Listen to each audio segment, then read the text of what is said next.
2024년 9월 29일 동인교회 주일 오전 예배를 하겠습니다. 다 함께 묵상으로 기도하시겠습니다.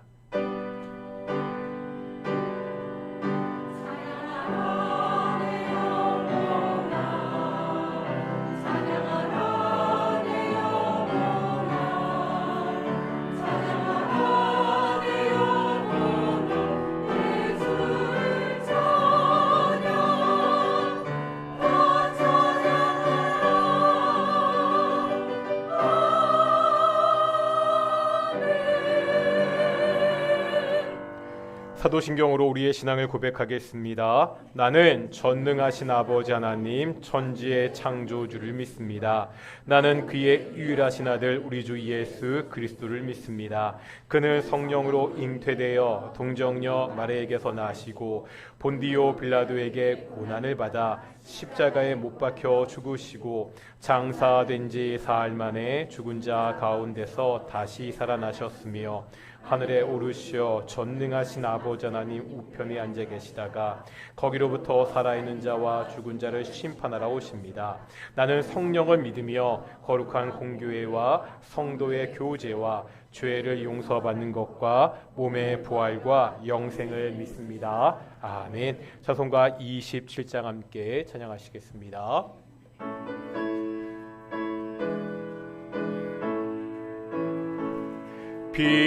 빛나고 높은 보좌와 그 위에 앉으신 주 예수 얼굴 영광이 해같이 빛나네. 해같이 빛나네. 지극히 높은 위엄과 한없는 자비를 무천사 소리하여 늘 찬송드리네. 늘 찬송드리네.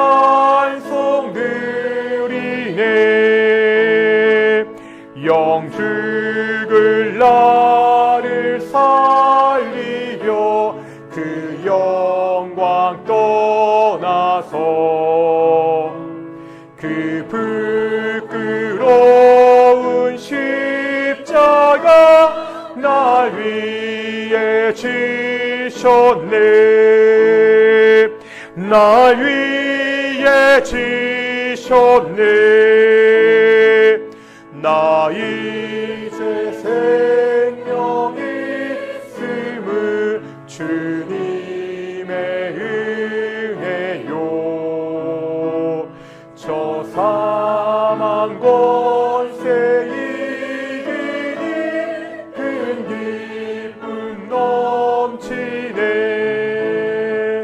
큰 기쁨 넘치네. 주님의 보좌 있는데 전한 몸이 일어 그 영광 몸소에 올 때 내 기쁨 넘치리. 내 기쁨 넘치리.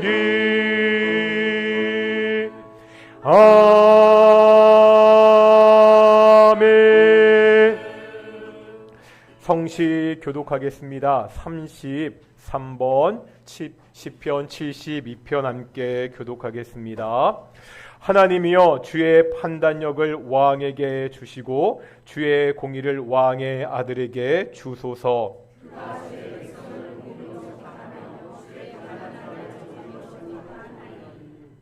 의로 말미암아 신들이 백성에게 평강을 주며 작은 산들도 그리하리로다.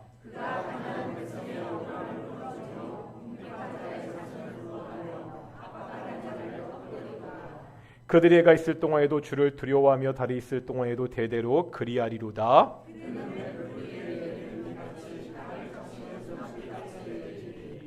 그의 날에 의인이 흥왕하여 평강의 풍성함이 달이 닿을 때까지 이르리로다.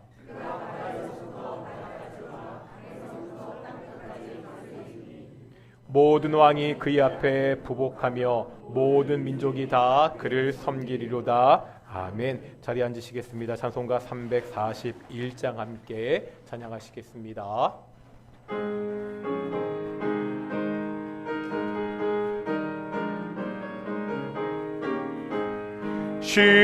십자가를 내가 지고 주를 따라갑니다. 이제부터 예수로만 나의 보배 삼겠네. 세상에서 부귀 영화 모두 잃어버려도 주의 평화 내가 받고 영생 복을 받겠네. 주도 곤욕 당했으니 나도 곤욕 당하리. 세상 사람 간사하니 예수 진실합니다.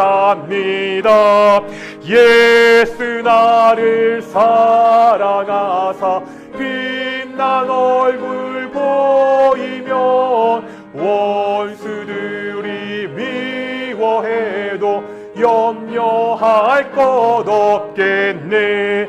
내가 핍박당할 때에 주의 품에 안기고 세상 고초 당할수록 주는 위로 받겠네. 주가 주신 기쁨 외에 기뻐할 것 무엇냐. 주가 나를 사랑하니 기뻐할 것뿐일세.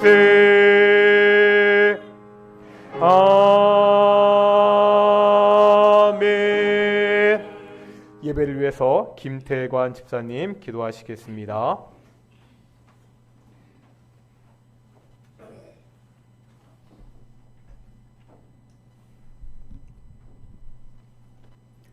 사랑과 은혜가 풍성하신 하나님 아버지, 오늘도 저희를 주님의 품으로 불러 모아주시고 이 예배 자리로 인도하여 주시니 감사드립니다. 새롭게 변화하는 계절 속에서 저의 마음도 새롭게 하시는 하나님의 크신 은혜를 찬양하오니 이 시간 우리의 심령이 또 성령으로 충만하게 하여 주시옵소서. 이제 결실의 절정이 될 10월을 앞두고 있습니다. 주님께서 허락하실 10월 한 달도 주님의 보호하심과 은혜로 가득 채워주시기를 간구합니다. 저희 길을 밝히시는 등불이 되시는 주님을 의지하며 신뢰하며 날마다 주님의 뜻 안에서 새로운 소망을 품고 나아가는 저희가 되게 하옵소서. 매일매일 주님 앞에서 새로운 결심과 다짐으로 살아가며 주님께서 주신 비전을 바라보며 나아갈 수 있도록 도와주시옵소서. 이 나라와 이 민족을 사랑하시는 하나님, 우리나라 대한민국을 위해 기도합니다. 이 땅에 주님의 정의와 평화가 넘치게 하시고 대통령과 위정자들이 하나님의 지엄하시고 공의로움을 경외하며 주님의 지혜로 주님의 질서 위에 바로 세워질 수 있도록 이 나라가 될 수 있도록 도와주시옵소서. 세상의 어두운 곳에서 주님의 사랑과 진리를 전함으로 말미암아 죄 가운데 빠져있는 심령들이 죄사함을 받는 구원의 방주가 되게 하옵소서. 자비로우신 하나님, 우리 동인의 지체들을 위해 기도합니다. 각 가정마다 주님의 평강과 사랑이 가득하게 하시고 모든 성도들이 주님 안에서 더욱 깊은 믿음과 사랑으로 하나 되게 하여 주시옵소서. 또 육적으로 정신적으로 지치고 힘든 성도들에게 주님의 위로와 치유를 허락하여 주시고 삶의 여러 도전 속에서 주님을 바라보며 이겨낼 수 있는 믿음과 힘을 주시옵소서. 특별히 질병으로 고통받는 성도들을 위해서 기도합니다. 주님의 손길로 그들의 아픔을 어루만져 주시고 회복과 치유의 은혜를 내려 주시옵소서. 또 우리에게 생명과 축복을 주시는 하나님 아버지, 오늘의 예배를 통해 저희가 주님의 말씀을 듣고 그 깨달음을 얻을 수 있도록 성령님께서 함께하여 주시옵소서. 그 말씀을 전하실 목사님께 성령의 충만함을 허락하시고 그 말씀, 그 입술을 통해 하나님의 뜻을 명확히 선포하게 하시고 그 말씀이 저에게 생명의 양식이 되게 하여 주시옵소서. 하나님의 진리의 말씀을 통하여 저의 영혼이 새롭게 되며 삶 속에서 실천할 수 있는 은혜를 허락하여 주시옵소서. 예배를 위해 봉사하시는 손길들을 축복하여 주시고 그들의 헌신과 수고가 하늘에 쌓이는 영원한 상급이 되게 하시옵소서. 또 찬양 내가 부르는 찬양이 주님께 상달되게 하시고 그들의 입술을 통해 주님의 영광이 나타나게 하시옵소서. 한 주간도 주님께서 주시는 비전과 소망을 붙들고 나아가게 하여 주시옵소서. 모든 것을 주님께 맡기며 주님의 이름으로 간절히 기도드립니다. 아멘.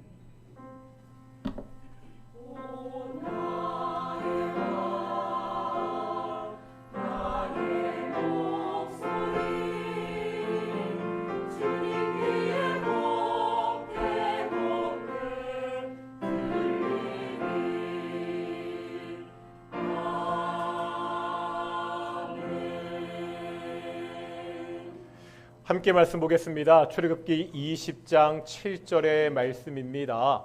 출애굽기 20장 7절 말씀 우리 함께 보도록 하겠습니다. 우리 한 절 말씀입니다. 20장 7절의 말씀 우리 함께 봉독하겠습니다. 너는 내 하나님 여호와 이름을 망령되게 부르지 말라. 여호와는 그의 이름을 망령되게 부르는 자를 죄 없다 하지 아니하리라. 아멘. 이 시간 갈릴리 찬양대 찬양으로 하나님께 영광 돌리시겠습니다.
아멘. 오늘도 찬양 감사합니다. 우리 앞뒤 좌우들과 인사하겠습니다. 하나님이 우리와 함께 하십니다. 오늘 동인교회 예배도 하나님의 영광의 임재가 함께하는 귀한 시간 되기를 축원합니다. 오늘은 우리가 10계명 제3계명 말씀을 볼 텐데요. 3계명은 다 아시는 대로 하나님의 이름을 망령되게 부르지 말라입니다. 그러면 두 가지를 살펴봐야 됩니다. 첫 번째는 하나님의 이름이 무엇인지, 그 다음 두 번째는 망령되게 부른다는 것이 어떠한 의미인지 봐야 됩니다. 먼저 하나님의 이름에 대해서 볼 텐데요. 성경에서 이름은 굉장히 중요한 의미를 갖습니다. 항상 그런 것은 아니지만 그 사람이 어떠한 존재인지를 보여주기도 합니다. 예를 들어서 첫 번째 사람이 아담이잖아요. 이 아담이라는 이름은 아다마에서 왔습니다. 아다마 발음이 비슷하죠. 이때 아다마는 흙을 이야기합니다. 창세기 2장에 보면 하나님께서 땅에 흙으로 사람을 지으셨습니다. 그러니까 아담이라는 이름은 사람이 흙에서 왔다는 것을 기억하게 하는 이름입니다. 흙처럼 부서지기 쉬운 연약한 존재, 그래서 하나님을 의지하며 살아야 되는 존재라는 것을 보여주는 이름이 아담입니다. 이름이 이렇게 중요하기 때문에 성경에 보면 하나님께서 사람들의 이름을 바꾸어 주시는 장면이 나오죠. 아브라함의 원래 이름은 뭐였죠? 아브람이었습니다. 아브람은 존귀한 아버지라는 이름이었습니다. 그런데 하나님은 이 이름을 아브람으로 바꿔주시죠. 아브람은 열방의 민족들의 아버지라는 뜻입니다. 아브람 한 사람이 존귀하게 되는 것을 넘어서 이제 모든 열방들, 민족들의 아버지가 될 것이라는 하나님의 뜻이 담겨져 있는 이름이 아브라함입니다. 신약에도 있지요. 예수님의 이름을 베드로로 바꿔주십니다. 베드로가 어떤 뜻이라고요? 반석이라는 뜻입니다. 예수님은 이 반석 위에 교회를 세우겠다고 말씀하시죠. 이 말씀이 베드로 그 개인 위에 교회가 세워진다는 의미가 아닙니다. 베드로가 고백했잖아요. 주는 그리스도시요 살아계신 하나님의 아들이십니다. 이 신앙 고백 위에 이제 교회가 세워질 것을 말씀하고 있습니다. 사람의 이름도 이렇게 중요한데 하나님의 이름은 말할 것도 없습니다. 하나님의 이름은 아주 중요합니다. 그런데 우리가 하나님의 이름에 대해서 이야기하기 전에 먼저 알아야 되는 것이 있습니다. 하나님은 본래 이름이 없으십니다. 하나님은 이름을 가질 수가 없는 분이십니다. 왜 그렇지요?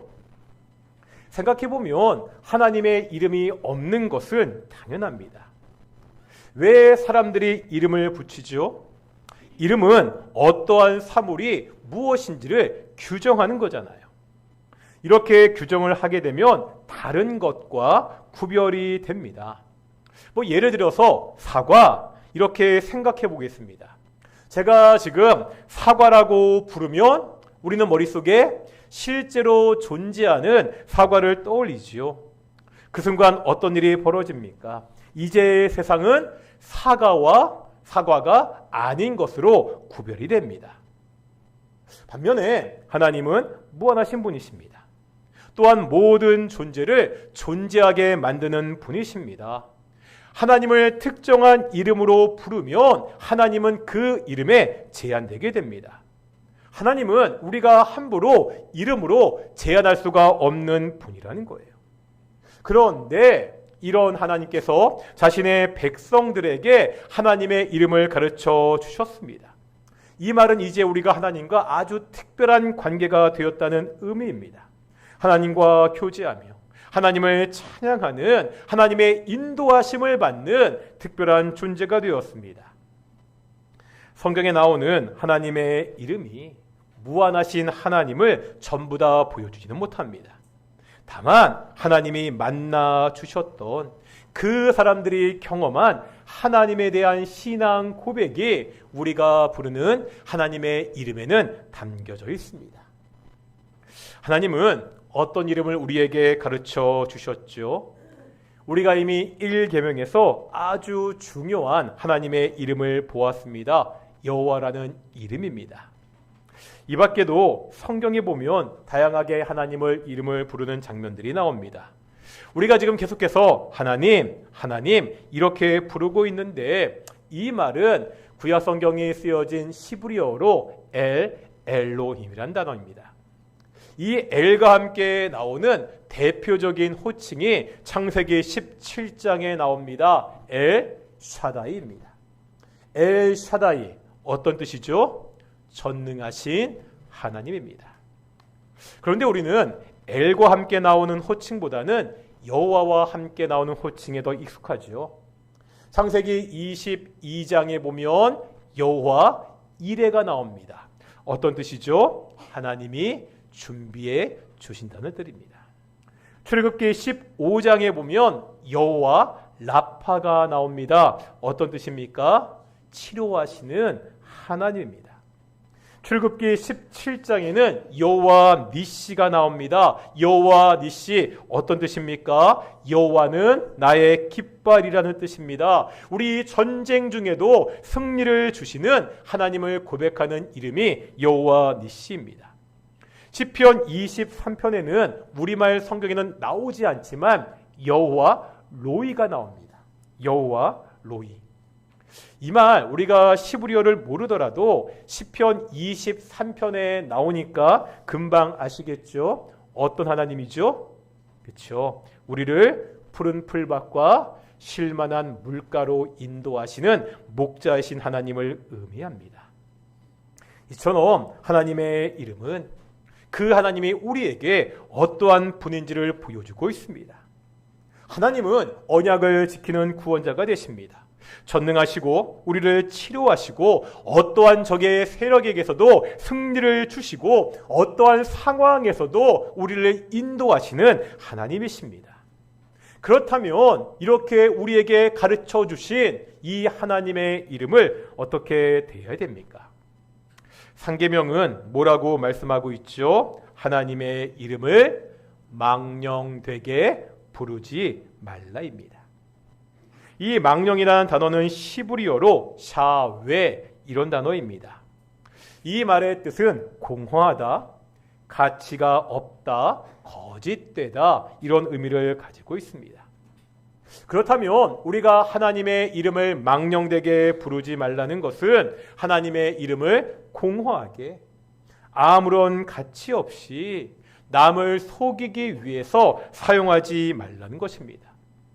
우리가 성경을 읽다 보면 이렇게 하나님의 이름을 잘못 사용한 예, 망령되게 부르는 예들을 볼 수가 있습니다. 먼저 사도행전 19장에 보면 유다의 한 제사장 스게와와와 그의 7 아들의 이야기가 나옵니다.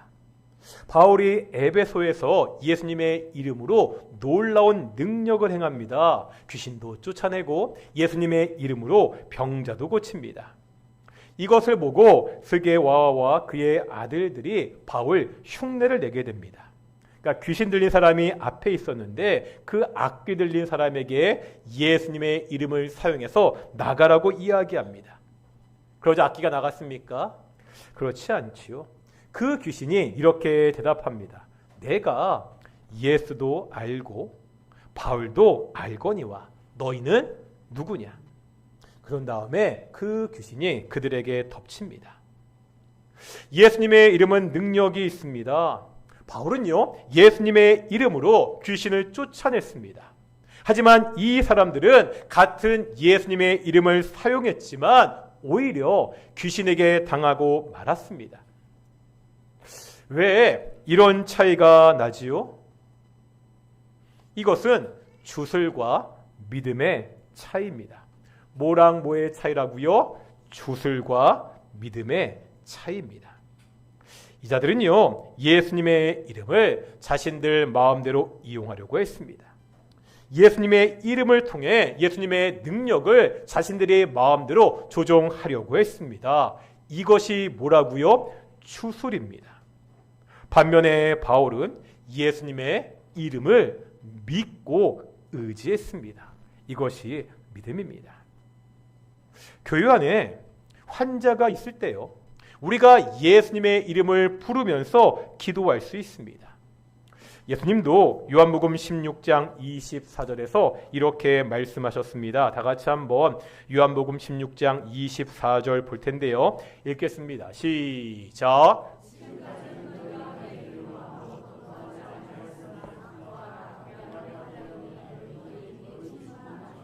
아멘. 뭐라고 말씀하시죠? 우리가 믿음을 가지고 예수님의 이름으로 구할 때 하나님께서 우리의 기도에 응답해 주신다고 약속하고 있습니다. 하지만 이 말이 우리가 예수님의 이름을 불러서 예수님의 이름을 마음대로 가져다가 사용할 수 있다, 이런 말이 아닙니다. 그 예전 드라마 중에 그 공유와 김고은이 주인공으로 나왔던 도깨비라는 드라마가 있습니다. 다들 보셨나요? 저는 재미있게 본 드라마이기 때문에요. 여기서 공유가 역을 맡은 도깨비는 신적인 존재입니다. 신적인 능력을 가지고 있습니다. 이 도깨비가 자신의 신부인 이 김고은을 보호하고 지켜주게 됩니다. 이 드라마에서 보면 이 여자 주인공이 어려움에 있을 때, 위기에 있을 때 이 신적인 존재인 도깨비를 소환하는 방법이 있습니다. 기억나십니까? 오신 분들? 어떻게 도깨비를 소환하죠? 촛불 같은 거, 불을 입으로 불어 끄면 바로 자기 앞으로 나타나게 됩니다. 도깨비는 어디서 무엇을 하건 이 소환에 반드시 응해야 됩니다. 이 드라마에서 이 장치는 두 사람의 애틋한 사랑을 보여주는 그렇게 장치로 이용되지요. 그런데 우리가요, 하나님께 기도하는 것은, 하나님의 이름을 부르는 것은 이런 것이 아닙니다. 이 계명에서 설명할 때 제가 말씀드렸죠. 하나님은 전일 이용 가능한 무보수의 하인이 아닙니다. 누가 아니라고요? 전일 이용 가능한, 보수를 받지 않는 우리의 하인이 아니라는 거예요. 우리가 필요할 때마다 불러서 이용하는 분이 아닙니다. 하나님에 대한 깊은 신뢰는 없습니다. 그냥 단지 자신의 소원을 성취하기 위해서 이 하나님의 이름을, 예수님의 이름을 부른다면 그것은 오늘 말씀하시는 삼계명의 말씀을 어기는 것입니다. 사람들은요, 믿음이 없이도 얼마든지 예수님의 이름을 부를 수 있기 때문입니다. 산상설교 결론 부분에 있는 마태복음 7장에 보면 예수님의 이름을 부르는 사람들이 나옵니다. 7장 22절인데요. 함께 읽겠습니다. 시작.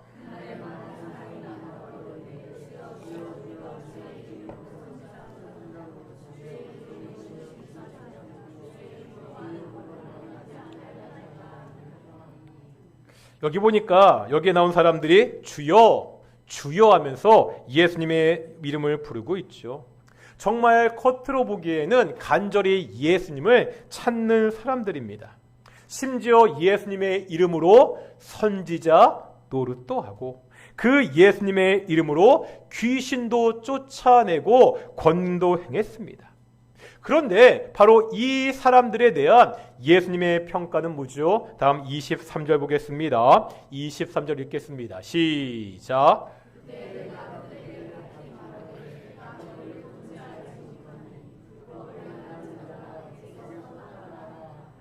예수님이 이 사람들을 나는 모른다 말씀하고 있습니다. 이 사람들을 향해서 불법을 행하는 자들이라고 말씀하고 있습니다. 그러면서 떠나라고. 예수님의 이름을 부르는 것은 단순히 종교적인 열심을 갖는 것이 아닙니다. 불법을 행하지 않는 것입니다. 다시 말하면 하나님의 뜻대로 사는 것입니다. 하나님의 뜻대로 살지 않습니다. 하나님의 말씀에 순종하지 않습니다. 그러면서 예수님의 이름을 부르면서 예배하는 것, 기도하는 것은 하나님의 예수님의 이름을 망령되게 부르는 것입니다. 지금 우리의 예배는 어떻지요? 혹시 우리가 예배를 한다고 하면서 하나님의 이름을 망령되게 부르고 있지는 않습니까? 이 예배가 순종이 없는 종교 행위만 있는 예배는 아닙니까? 우리 동인교회 예배가 단지 종교 행위가 아니라 순종의 삶을 통해 하나님께 영광 돌리는 예배가 되기를 축원합니다. 이제 하나님의 이름을 잘못 사용한 다른 예를 보도록 하겠습니다. 열왕기상 22장에 보면 이스라엘 왕 아합과 유다 왕 여호사밧이 연합하는 이야기가 나옵니다. 이들은 아람과 전쟁하기 위해서 함께 연합해서 준비합니다. 이때 아합 왕이요, 선지자 400명을 모아놓고 그 선지자들에게 우리가 지금 아람과 전쟁을 하려고 하는데 이것이 하나님의 뜻이냐? 그렇게 묻습니다. 어떻지요? 전쟁을 앞두고 선지자들에게 하나님의 뜻을 묻는 것은 너무나 보기 좋은 신앙의 행위처럼 보이잖아요. 하지만 아합의 경우는 그렇지 않았습니다. 정말로 하나님의 뜻을 알고 싶어서 물은 것이 아닙니다. 유다 왕 여호사밧이 한번 다른 선지자의 말도 듣고 싶다고 하자 이제 이 아합이 미가야라는 선지자를 부르러 사신을 보냅니다. 이 사신이 미가야 선지자에게 가서 부탁하는 말이 있습니다. 지금 400명의 모든 다른 선지자들이 왕에게 길하게 왕이 승리할 것이라고 그렇게 말했으니까 미가야 선지자도 왕에게 좋게 말해달라고 부탁을 합니다. 왜 이 사신이 미가에게 이렇게 부탁하지요? 이유는 뻔합니다. 지금 아합은요, 하나님의 뜻이 어디에 있는지는 관심이 없습니다. 내가 원하는 이야기를, 내가 원하는 바를 하나님의 이름으로 뜻으로 듣고 싶을 뿐입니다. 나를, 내 자신을 하나님의 말씀에 맞춘 것이 아닙니다. 내가 하고자 하는 그 일을 하나님의 이름으로 정당화하고 있습니다. 아합이 이렇게 할 수 있었던 것은 이 왕 옆에서 이 비유를 마치는 거짓 선지자들이 있었기 때문입니다. 이 선지자들 중에서 시드기야라는 선지자가 있었습니다. 이 선지자가 왕에게 이렇게 말합니다. 열왕기상 22장 11절의 말씀인데요. 읽어보겠습니다. 시작.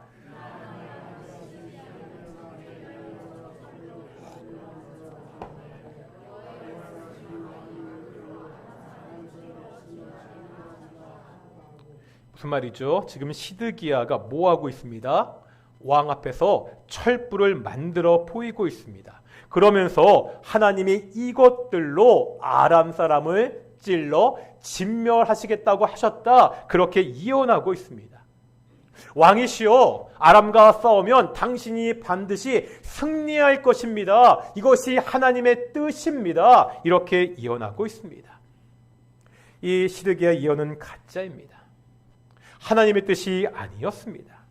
왕의 입맛에 맞는, 왕의 귀에 듣기 좋은 예언을 하고 있을 뿐입니다. 선지자는 뭐 하는 사람이지요? 하나님의 뜻을 전하는 사람입니다. 하지만 이 사람들은 이름만 선지자인 가짜 거짓 선지자이들입니다. 하나님의 이름을 이용해서 왕의 비유를 마치는 자들입니다. 오늘 계명의 말씀대로 하나님의 이름을 망령되게 부르는 자들입니다.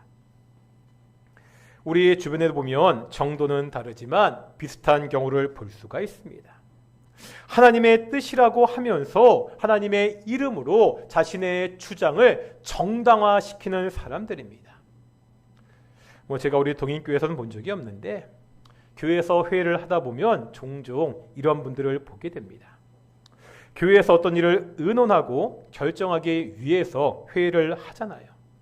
우리가 회의할 때 함께 기도하면서 하나님의 지혜를 구하고 그렇게 자신의 의견을 제시하면 됩니다. 그런데 보면 간혹 이렇게 말씀하시는 분들이 있습니다. 이렇게 하는 것이 하나님의 뜻입니다. 하나님이 저에게 이렇게 하는 것이 맞다고 하십니다. 회의 시간에 이렇게 이야기하면 더 이상 회의가 진행될 수 없습니다. 왜 그렇죠? 그 사람 의견에 반대하면 누구의 뜻을 거스르는 거예요? 그 사람의 뜻이 아니라 하나님의 뜻을 거스르는 것이 됩니다. 의견이 다른 사람이 아니라 하나님에게 반대하는 사람이 되고 맙니다.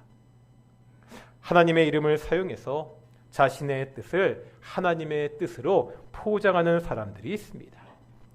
그래도 이 정도는요, 한 교회 내의 문제로 끝납니다.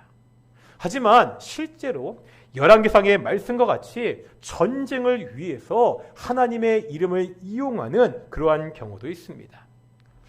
또 영화 얘기라 죄송한데요, 2010년에 개봉한 맷 데이먼 주연의 그린존이라는 영화가 있습니다. 보셨습니까? 되게 재밌고 좋은 영화니까 안 보셨으면 꼭 보시고요. 이 영화는 2003년에 있었던 미국과 이라크의 전쟁을 배경으로 합니다. 당시 미국이 이라크의 전쟁을 일으켰잖아요.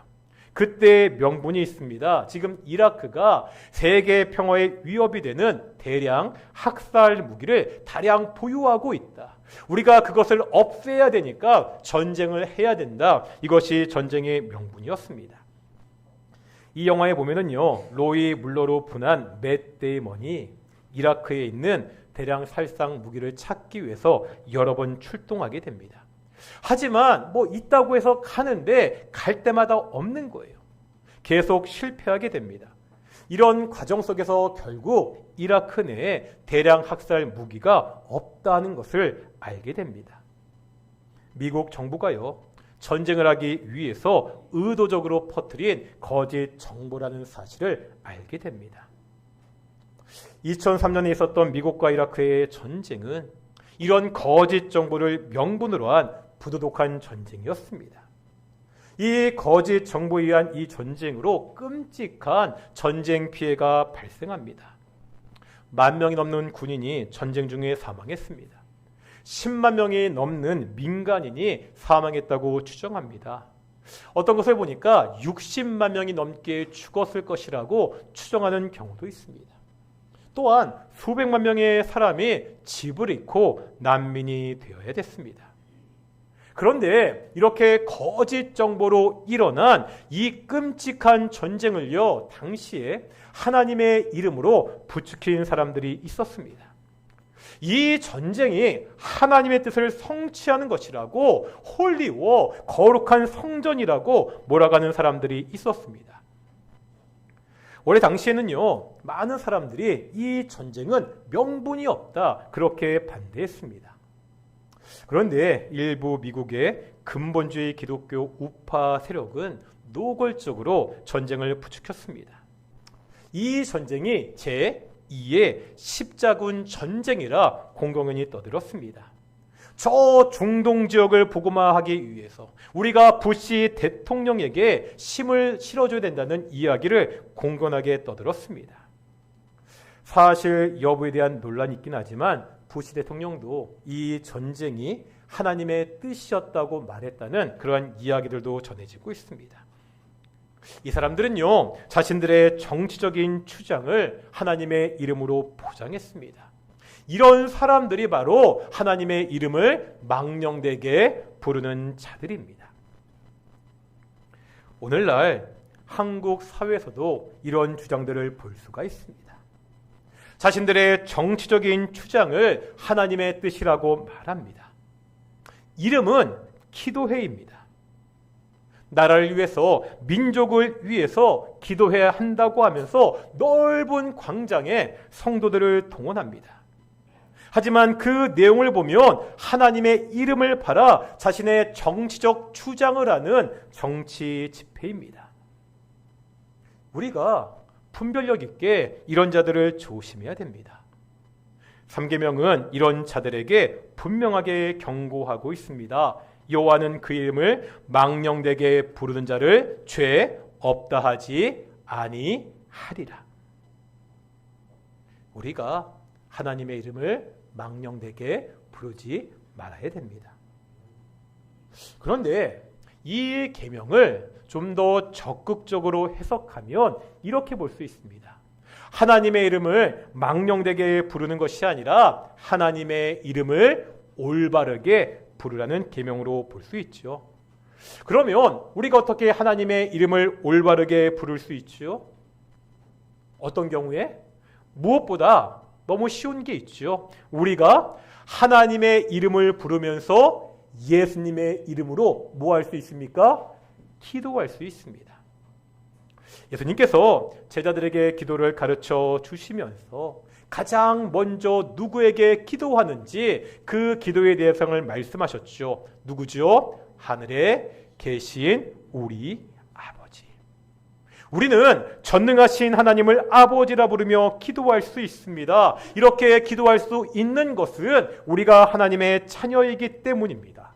그런데 하나님의 자녀가 하나님의 이름을 부르며 기도할 때 무엇보다 가장 먼저 해야 되는 기도가 있습니다.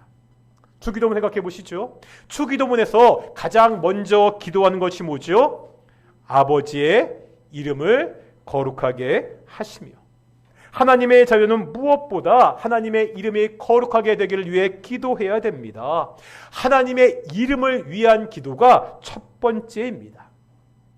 하나님은 거룩하신 분이십니다. 하나님께서 거룩하신 하나님의 속성에 합당하게 영광 받기를 위해 먼저 기도해야 합니다. 오직 하나님의 이름이 온 세상 가운데 영광 받으시기를 우리가 먼저 기도해야 합니다. 어떻게 우리가 하나님의 이름이 영광 받으시도록 할 수 있지요? 올림픽에서 메달을 딴 선수나 시상식에서 상을 받은 연예인들이 수상소감에서 하나님께 영광을 올리는 모습을 보곤 합니다. 이것도 하나님께 영광을 돌리는 좋은 모습입니다. 뿐만 아니라 우리가 찬양을 통해서 이렇게 예배를 통해서 하나님께 영광 돌릴 수 있습니다. 이것도 정말 중요합니다. 그런데 마태복음 5장에 보면 우리가 조금 다른 방법으로 하나님께 영광을 돌리는 것이 나옵니다. 5장 16절 말씀인데요. 5장 16절 읽겠습니다. 시작.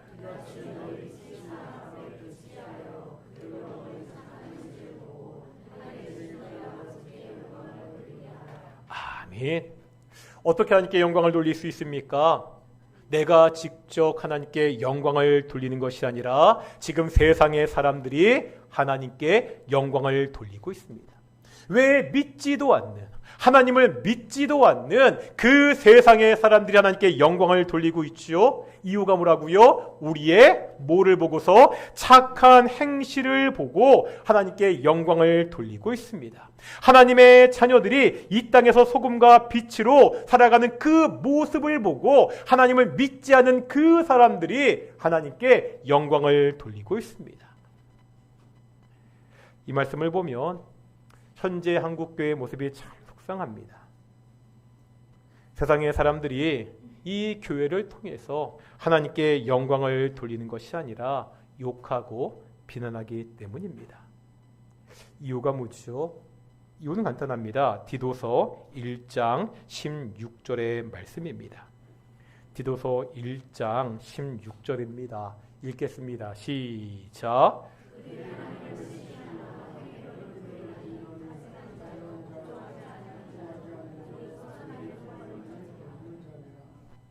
그들이 하나님을 시인하나 행위로는 부인하니, 입으로는 하나님을 믿는다고 합니다. 하지만 그 살아가는 행위로는 부정합니다. 제가 말씀드린 적이 있습니다. 저는 이런 사람들을 실천적 무신론자라고 부릅니다. 무신론에는 두 종류가 있다고 말씀드렸죠. 이론적 무신론자와 실천적 무신론자가 있습니다. 이론적 무신론자는 자신의 지식과 논리를 통해서 신이 존재하지 않는다고 믿는 사람들입니다. 반면에 실천적 무신론자는 하나님을 믿는다고 하지만 살아가는 그 모습을 보면 하나님이 없는 것처럼 살아갑니다. 교회에서 예배도 드리고 봉사도 하지만 평소에는 하나님과 전혀 상관없이 자기 생각대로 살아가는 사람들입니다. 우리는 어떻습니까? 혹시나 우리의 모습 중에 실천적 무신론자의 모습이 있지는 않습니까? 하나님의 이름을 부르면서 우리가 그 이름에 합당하게 살지 않는다면 그 사람은 하나님의 이름을 망령되게 부르는 사람입니다. 말씀을 맺겠습니다. 교회 다니는 우리 성도들이 직접적으로 하나님의 이름을 욕하지 않잖아요. 우리가 직접적으로 하나님의 이름을 망령되게 부르지 않습니다. 하지만 하나님의 뜻에 순종하지 않고 행위만 남은 예배나 기도는 하나님의 이름을 망령되게 부르는 것입니다. 내 생각을 하나님의 뜻인 것처럼 주장하는 것도 하나님의 이름을 망령되게 부르는 것입니다. 우리가 이 세상에서 하나님의 그 거룩하고 영광스러운 이름에 합당하게 살아야 됩니다. 바로 이런 우리의 모습을 통해서 우리 주변의 사람들이 하나님의 이름에 영광을 돌릴 것입니다. 우리 함께 주보일 날 정결케고 찬양하시면서 말씀을 묵상하며 나아가겠습니다.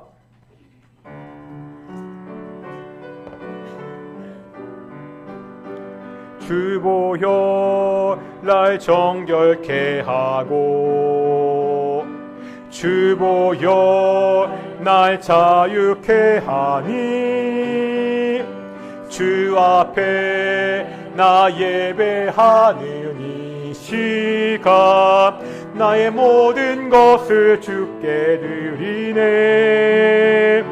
주의 손 날 위에 지키셨고 주의 발 날 위에 박히셨으니 이제는 내가 사는 것이 아니요 오직 주를 위해 사는 것이 주보열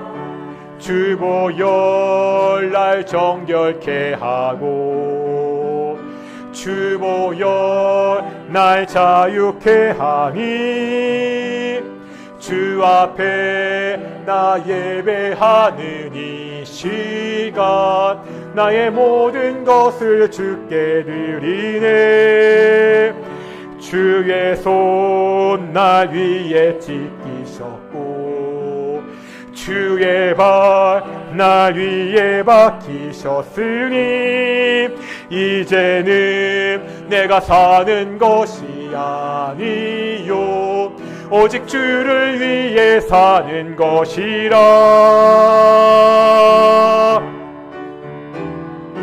주의 손에 나의 손을 포개고 주의 발에 나의 발을 포개요. 나 주와 함께 죽고 또 주와 함께 살리라. 영원토록 주 위에 살리라. 주의 손에 나의 손을 포개고 또 주의 발에 나의 발을 포개요. 나 주와 함께 죽고 또 주와 함께 살리라. 영원토록 주 위에 살리라. 주 위에 살리 주보열 날 정결케 하고 주보열 날 정결케 하고 주보열 날 자유케 하니 주 앞에 나 예배하는 이 시간 나의 모든 것을 주께 드리네. 주의 손 날 위에 지키셨고 주의 발 날 위에 박히셨으니 이제는 내가 사는 것이 아니요 오직 주를 위해 사는 것이라. 주의 손에 나의 손을 포개고 또 주의 발에 나의 발을 포개요. 나 주와 함께 죽고 또 주와 함께 살리라. 영원토록 주 위에 살리라.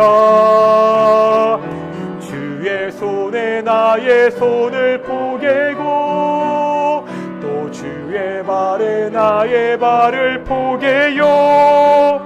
나 주와 함께 죽고 또 주와 함께 살리라. 영원토록 주 위에 살리라. 주 위에 살리라. 우리 함께 기도하겠습니다. 우리가 왜 어떻게 주를 위해 살 수가 있습니까? 주께서 우리를 위해서 그 손이 찢기시고 주의 발이 우리 때문에 찢기셨기 때문입니다. 우리가 그 예수님의 사랑으로, 하나님의 사랑으로 하나님의 자녀가 되었습니다. 이제 우리가 하나님을 아빠, 아버지라 부를 수 있는 그러한 자들이 되었습니다. 우리가 하나님의 뜻에 순종하며 살기를 소망합니다. 말씀에 순종하지 않고 이름만 부르는, 행위만 없는 예배나 기도가 아니라 정말 하나님의 뜻대로 순종하며 드리는 예배가 될 수 있도록 기도하겠습니다. 우리가 그 영광스러운 이름에 합당하게 살아가는 성도들이 될 수 있도록, 그래서 우리 주변의 사람들이 바로 나를 통해서 하나님께 영광 돌릴 수 있도록 함께 기도해 나아가겠습니다. 함께 기도하시겠습니다. 아버지 하나님, 우리가 하나님을 아빠, 아버지라 부릅니다. 오직 그리스도 예수의 그 십자가를 통하여 아들을 죽이신 그 하나님의 사랑을 통해서 우리가 하나님을 아빠, 아버지라 부르며 예배하고 기도하고 있습니다. 하나님, 우리가 하나님의 이름을 망령되게 부른 자 되지 않도록 하여 주시옵소서. 정말 껍데기만 남아있는, 형식만 남아있는, 종교의 행위만 남아있는 예배가 아니라 그저 이름으로만 겉으로 하나님의 이름을 부르는 기도가 아니라 정말 하나님을 믿고 의지하면서 우리가 말씀대로 살아가면서 그렇게 하나님의 이름을 부르고 예배하는 귀한 성도들이 될 수 있도록 인도하여 주시옵소서. 하나님 이름은 거룩합니다. 하나님 이름은 영광스러운 이름입니다. 우리가 그 거룩하고 그 영광스러운 이름에 하나님의 이름의 자녀라는 그 이름답게 살아가는 귀한 성도들이 될 수 있도록 인도하여 주시옵소서. 그래서 우리가 살아가는 모양을 통해서, 우리 동인교회가 살아가는 모양을 통해서 우리 주변의 이웃들이, 친구들이, 사람들이 하나님께 영광 돌릴 수 있는, 전도할 수 있는 그런 교회가 우리 동인교회 될 수 있도록 인도하시고 주께서 축복하여 주시고 함께하여 주시옵소서. 우리를 도와주시고 우리를 새롭게 하여 만들어 주시고 우리가 오직 하나님의 그 이름에 합당한 삶을 살아갈 수 있도록 인도하시고 주여 축복하여 주시옵소서. 한 가지만 더 기도하겠습니다. 우리가 한국교회를 위해서 기도하겠습니다. 지금 한국교회는 몇몇 정치적인 주장을 하는 사람들에 의해서 흔들리고 있습니다. 교회가 그 교회의 모습을 통해서 하나님께 영광을 돌리는 것이 아니라 오히려 하나님의 이름을 욕되게 하는 모습을 보이고 있습니다. 하나님, 한국교회의 성도들이 분별력 있게 그렇게 판단할 수 있도록, 이 교회가 하나님의 뜻을 이용하는 것이라 아니라 오직 하나님의 뜻대로 사용되는 그러한 한국교회가 될 수 있도록 이 조국교회를 위해서 함께 기도 나아가겠습니다. 함께 기도하시겠습니다. 아버지 하나님, 이 대한민국 사회 가운데 교회가 욕을 먹고 있습니다. 한국 사회가 욕을 먹고 있습니다. 아버지 하나님, 이 교회를 용서하여 주시옵소서. 이 교회를 불쌍하게 여겨 주시옵소서. 아버지 하나님, 정말 한국교회가 정말 새로워지기를 소망합니다. 몇몇 정치적 주장을 하는 그러한 자들 때문에 휘둘리는 교회가 아니라 오직 하나님의 뜻 가운데 세워진 교회가 될 수 있도록 인도하여 주시옵소서. 우리 한국교회 성도들의 분별력을 갖게 하여 주시옵시고 정치적인 주장을 하는 그들의 소리에 귀를 기울이는 것이 아니라 오직 하나님의 말씀에 귀를 기울일 수 있는 그러한 성도들이 될 수 있도록 인도하여 주시옵소서. 우리 한국교회를 불쌍히 여겨 주시옵시고 긍휼히 여겨 주시옵시고 우리 한국교회가 오직 하나님의 뜻 가운데 그 말씀대로 살아가는 교회가 될 수 있도록 인도하여 주시옵소서. 정말 우리 하나님의 이름을 이용하는 것이 아니라 하나님의 뜻을 이용하는 것이 아니라 하나님의 뜻대로 사용되는, 하나님이 우리 교회를 이용하는 그 한국교회 될 수 있도록 인도하여서 정말 한국교회를 통하여 하나님의 이름이 영광받는 그런 놀라운 역사가 있을 수 있도록 인도하시고 주여 도와 주시옵소서. 하나님, 교회를 회복하게 하여 주십시고 교회를 부흥되고 개혁되게 하여 주시옵소서.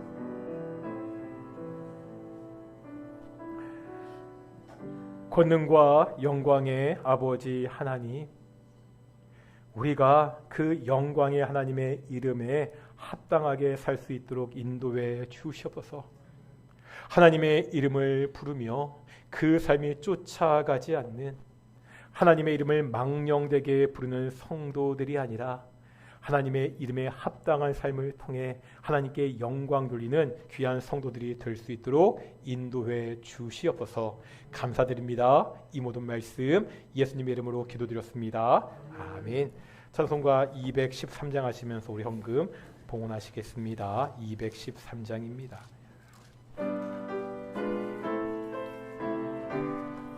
1절 5절입니다. 나의 생명 드리니 주여 받아주소서. 세상 살아갈 동안 찬송하게 하소서. 나의 시간 드리니 주여 받아주소서. 평생토록 주 위에 봉사하게 하소서.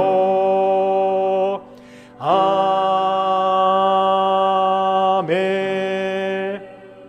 기도하겠습니다. 하나님 감사드립니다. 우리가 오늘도 주께 나와 하나님을 아버지라 부르며 기도하게 하심을 정말로 감사드립니다. 하나님, 우리의 일상의 삶도 주께서 인도하시고 지켜주신 것을 알기에, 또한 모든 것을 하나님이 우리에게 주셨다는 것을 우리가 믿고 알기에 작은 것을 예물로 봉헌합니다. 하나님, 이 작은 것이 쓰이겠지만 이 작은 것을 통해서 오직 하나님의 영광을 나타낼 수 있도록 주께서 함께하여 주시옵소서. 사랑하는 동인의 성도들, 그 가정들마다 매일같이 매 순간 불평과 불만과 원망이 아니라 감사한 일이 넘칠 수 있도록 주께서 함께해 주시옵소서. 감사드립니다. 이 모든 말씀 예수님의 이름으로 기도드렸습니다. 아멘. 다시 한번 인사하겠습니다. 하나님이 우리와 함께 하십니다. 일주일 우리의 삶도 하나님께 영광 돌리는 하나님의 이름에 합당한 삶을 살아가는 귀한 성도들이 되시기를 축원합니다. 이제 다음 주부터 10월달이 시작됩니다. 우리 10월 우리 매달 가급적인 첫째 주일날 우리 금요 1시간 기도를 하는데요. 이번 10월 금요 1시간 기도회는 이번 주 금요일날 9시에 그렇게 됩니다. 항상 말씀드리지만 참 여러 가지로 기도할 것이 많고 간구할 것이 많은 그러한 시대를 살아가고 있습니다. 살아가는 동인의 성도들, 우리가 매주는 못하더라도 한 달에 한 번 모여서 우리가 기도해야 하잖아요. 이번 주 금요일 날 저녁 9시에 이 자리에 모여서 우리 교회를 위해서, 가정을 위해서, 나라와 민족을 위해서 우리 함께 좀 기도하는 귀한 시간 되었으면 좋겠습니다. 두 번째로 우리 찬양대에서 찬양대원을 모집합니다. 사실 우리 동인교회 찬양대가 제가 그 여러 교회를 거쳤잖아요. 규모에 비해서 정말 찬양 잘하는 정말 좋은 찬양대거든요.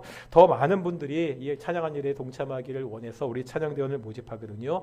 우리 찬양대로 함께 하기를 원하시는 분들은 우리 김경자 권사님께 말씀해 주시고요. 따로 오디션을 볼 것 같지는 않은데 교회에서 오디션을 보더라도 제 경험입니다. 노래 실력을 보는 게 아니라 파트를 나누기 위해서 오디션 보는 거니까요. 너무 긴장하지 마시고요. 우리 김경자 권사님한테 말씀해 주셨으면 좋겠습니다. 10월 8일 날 우리 그 가을 정기 노예가 있습니다. 우리 노예 때마다 모든 세력교인들은 2,000원씩 우리 노예비를 내게 되어 있습니다. 그 노예 회계부에서 가급적이면 그 정리를 좀 해야 되니까 내일까지는 노예비를 납부해 달라고 해가지고요. 오늘까지 우리 세례교인들은 가을 정기노예 노예비 2,000원씩 우리 김인숙 전도사님에게 내주셨으면 좋겠습니다. 10월 1일과 3일은 우리 공휴일입니다. 그래서 1월 1일과 3일 새벽 기도는 없고요. 우리 각자 가정에서 기도하시면 됩니다. 자리에서 일어나시겠습니다. 찬송가 53장 함께 찬양하시겠습니다.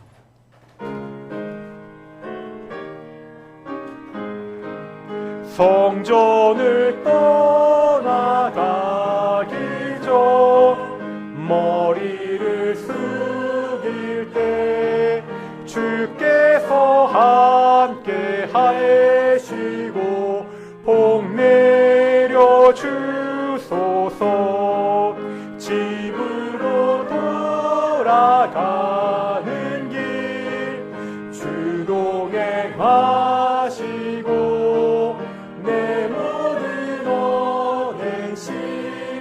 나를 다 지켜주소서. 거룩한 날이 나가고 저녁이 되도록 주님 안에 빛대사 늘 계시옵소서. 아멘.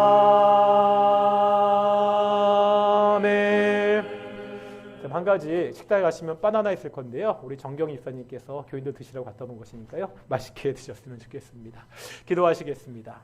이제는 예수 그리스도의 은혜와 아버지 하나님의 사랑하심과 성령 하나님의 교통하심이 영광스러운 하나님의 이름에 합당하게 살아가는 귀한 동인의 성도들 가운데 영원히 함께 하시기를 축원합니다. 아멘.